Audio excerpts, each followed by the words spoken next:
we are late to the party, and we've got a new trailer for Superman. James Gunn's Superman coming later this summer, right? It's July. not even that far off. So perfect movie for July, in my opinion, but we'll see how it does. If many of y'all saying you're boycotting Superman actually don't show up, which I have a feeling a lot of you probably still will. True, or they'll just wait for whenever it comes out on streaming because it feels like that's a thing. And the fact that Warner Brothers decided that they're going to call it HBO Max again. So well, that's fine because we never stopped HBO. Yeah, I know. We never stopped saying HBO Max. They were just like, okay, fine, we'll put the HBO back on there. But yeah, I mean, I get that it's like, what, a 3-minute trailer. They want to be like, hey, by the way, this movie's coming out in July. There's other things coming out in July, like Fantastic Four. So it's going to be the comic book versus comic book movie. DC versus Marvel once again. Yeah. But Superman, I mean, we've been through this before, and now we're getting another version of Superman. It's going to happen a million times, you know, until the world ends, in which case, you know, you deal with it. If you don't like it, you don't like it. But watch it first before you say you don't like it. If I you mean, don't to like be a fair, trailer, though, I'm more of a Batman girly, so, but I get it. Batman and Superman, they go together like lamb and tuna fish, or spaghetti and meatball. Maybe you're more comfortable with that analogy, but let's get into the newest, a very lengthy 3-minute trailer for Superman. Now. Are you being serious right now? Yeah. You'd let me interview you as Superman. Let's do it, Cronkite. Superman. Miss Lane. Recently, you've come under a lot of fire for what some might. A lot of fire. It's a lot.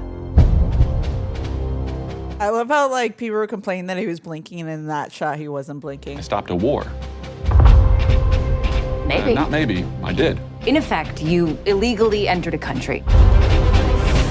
Did you consult with the president? No. You seemingly acting as a representative of the United States. You gotta calm down.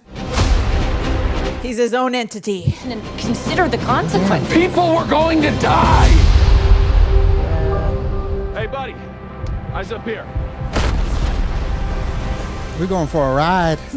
Oh, I love that font. It's classic. Oh, man. Your choices.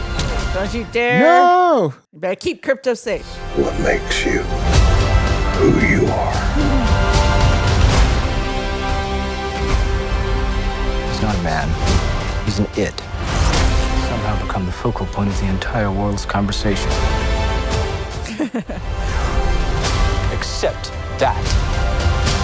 I cleaned your boots. I'll go get them for you. Thanks, Don't Mom. need them.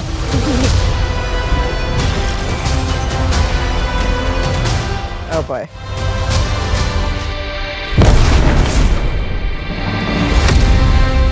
Looked like he was falling back. You have a dog? Yeah. He's so cute. So giving us a little bit more of the Justice League, or at least some of the characters that are part of the Justice League in the story. And then I am curious about the relationship that you have back and forth between Superman and Lex Luthor, because that is where you kind of have like that tit for tat kind of situation. And I hope that we have a good, back and forth between the two of them. Chemistry. Hopefully that there's chemistry between them and their rivalry. Well, it's more We need so that sexual tension. No, I'm just kidding. I mean, it's a new Superman, very colorful as well, and a lot going on. And that's part of the thing that I like about it. I do like seeing that there's so much more going on when it comes to having, the Lanterns, Hot Girl, and many of the other characters that we've gotten in shows as well as the comic series, but getting it now in a Superman movie, it's a hustling and bustling living world with other Supes.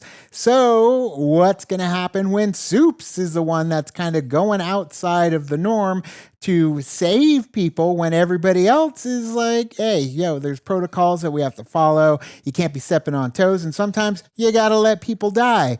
Well, Superman ain't going to be doing anything like that. So I could understand where the conflict arises, not just with Lex Luthor, but the people as well as other heroes. So that's an interesting dynamic, getting that in a movie. It is something that hasn't been covered in Superman's live action movies that I can recall for the most part. So it's going to be interesting and fresh for a Superman movie to kind of approach it that way. I guess, but there's always that, you always have those things that happen with Superman where it's like, okay, you have these abilities, but where is the, that boundary of like, just because you can do something doesn't mean that you need to do it, or it should be acceptable to do it. And I feel like that's always been something for Superman, but yes, his moral is like, I need to save people regardless of these different barriers that you have, or crossing certain and doing unlawful things. But I feel like we had that with Superman in every movie. Right, but not a whole bunch of heroes that are there to stop him. Like, we haven't gotten that in any Superman movie. He's always usually, it's just with the exception of Snyder's, it's just him. Like, it's him versus the bad guys, whoever the bad guy is. So, even in Man of Steel, it's just him versus Zod and all the remaining Kryptonians. That's true. So, well, okay, that's true. I was going to say they had Martian Manhunter, but he didn't really do a whole lot. No, he didn't do shit. He was just chilling. But we did end up getting one guy who stood up to him, and that was Bruce Wayne. So you ended up getting that information, or at least getting that conflict between another hero to try and stop you. Here, it's a whole squad. Everybody's around, have been doing it for a while. And yeah, you show up and you start saving the day.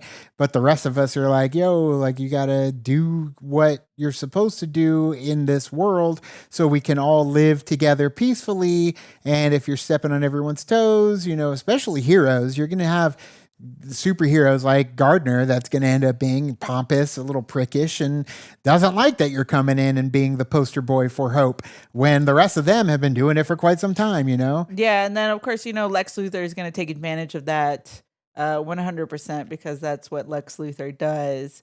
But yeah, let's see what Nicholas Hoult has in store of his version of Lex Luthor. The dude's beast, and now he's Lex Luthor. So I think it's a good pick. I enjoy Nicholas Hoult quite a bit.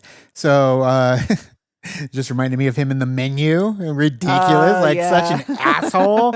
So he can play a very good asshole. That's true. And I'm looking forward to seeing how it's all going to come together in this one. I I love Lois. I think Lois is Rachel. great. Yeah, Brosnahan. Yeah. And I like that she's, pulling it out of him. She's showing him, you need to calm down. Maybe you need to work on your answers here. She definitely gives off like a Margot Kidder vibe for sure. And it might be just because of like the way that her like style is and hair and stuff like that. Like, it gives that vibe off of it. But I like it. I like it as well. But what did you think of the trailer? I mean, nothing in it made me go, oh my God, bombastic. Like, it's a Superman movie. Right. Yeah, exactly. Nothing was like, oh my God, I can't wait. Day one type situation. It was more so of like, okay, I'm curious to see how the movie goes. Yeah. I mean, John Murphy, I'm more excited about the music than anything. I want to hear what John Murphy has in store for the Superman music. Yes, we know they're bringing John Williams' music in the trailers, and I assume it's going to be a part of it. But John Murphy already worked with James Gunn on the Suicide Squad as well, and he has cranked out some amazing scores that have been used across many movies, including Wonder Woman 84, that they put in his music from Sunshine. So hopefully they don't do that. I don't like when they repurpose music that is already been done in another movie, because it does take me out of it because I'm already linked to that other movie with it. Yeah. But I say that, then they used In a House in a Heartbeat in Kick-Ass and threw more electric guitar in there, and it was incredible. So, and they also used Asiago D minor, which is the same one from Wonder Woman 84 and Sunshine. So I feel like there's a way you can do it and use somebody else's music and bring it in and make it your own, including your own music.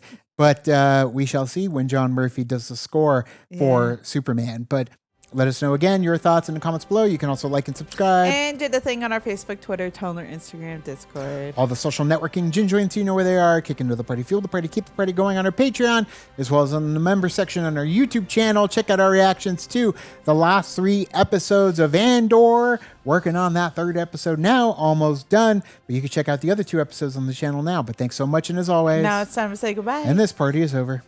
Bye.